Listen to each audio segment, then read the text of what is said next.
Hey everyone! Did you know that it is widely believed among scientists and medical professionals that vaccination has made the greatest contribution to global health of any human intervention apart from the introduction of clean water and sanitation efforts? Many diseases have been either eradicated or extensively reduced by vaccinations, and I am here to talk to you a bit about the importance of immunizations beginning in childhood. In doing such, I will explain and expose some of the most common misconceptions regarding vaccinations. First, one of the things I hear the most about vaccinations and why parents are against them is because they cause autism. This, my friends, is not correct. This misconception comes from the Wakefield study. The Wakefield study was conducted by Dr. Andrew Wakefield and published in 1998. It reported that the MMR, or mumps, measles, and rubella vaccine, caused autism in children.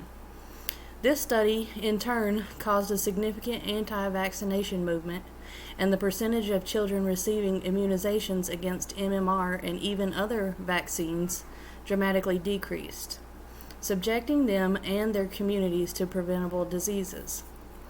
Well, come to find out, Dr. Wakefield's experiment was only tested on 12 children, and all of the children had autism. Also, Dr. Wakefield was paid by the lawyers of the parents of the children with autism to prove that the vaccine caused it. Crazy, right? So, as the story continues, other experts, even those from other countries, redid Dr. Wakefield's experiment with a number of children that would accurately represent the childhood population. They weren't paid class action lawsuit style, and they included a control group. All of them concluded that vaccines do not cause autism, and as such, Dr. Wakefield's study was retracted from scholarly journals in 2010.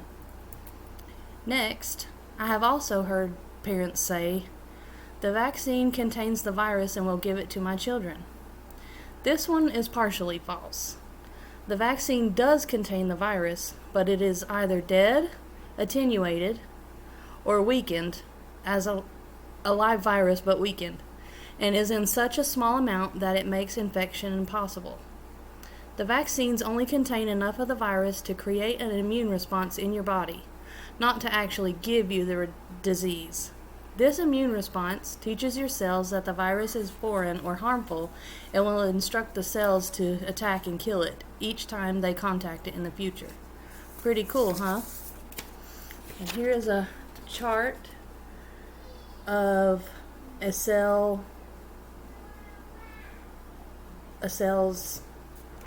immune response. Lastly, I've heard that vaccines have mercury in them. This is mainly untrue as well.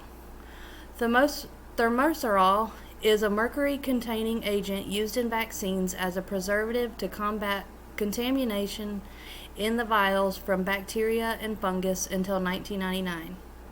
In 1999, the FDA, in agreement with the U.S. Public Health Service, declared that all vaccines, unless they were in multi-dose vials, such as the flu vaccine, must be 100% mercury-free for children. The vaccines were then remade, and today all vaccines recommended in childhood have no mercury present. So, today, I've told you some of the common reasons parents do not wish for their children to get vaccinated, and these were that they cause autism, they give you the virus, and because they have mercury in them. All of these reasons have been scientifically disproven. In conclusion, I ask you to consider the reward versus the risk of getting vaccinated. And here is a chart of some of the diseases that have been eradicated by vaccines. Would you please make the best choice for your children and your family based on the facts that I have presented to you today? Your children are highly, highly unlikely to develop autism, contract polio or mumps, or get mercury poisoning. Smallpox has been eradicated across the globe since 1979. Hopefully, with your help, we can eliminate many more debilitating and preventable diseases. And here is a photo of what smallpox looks like. And this is from the 60s, so it's not recent. All right, thank you. Bye.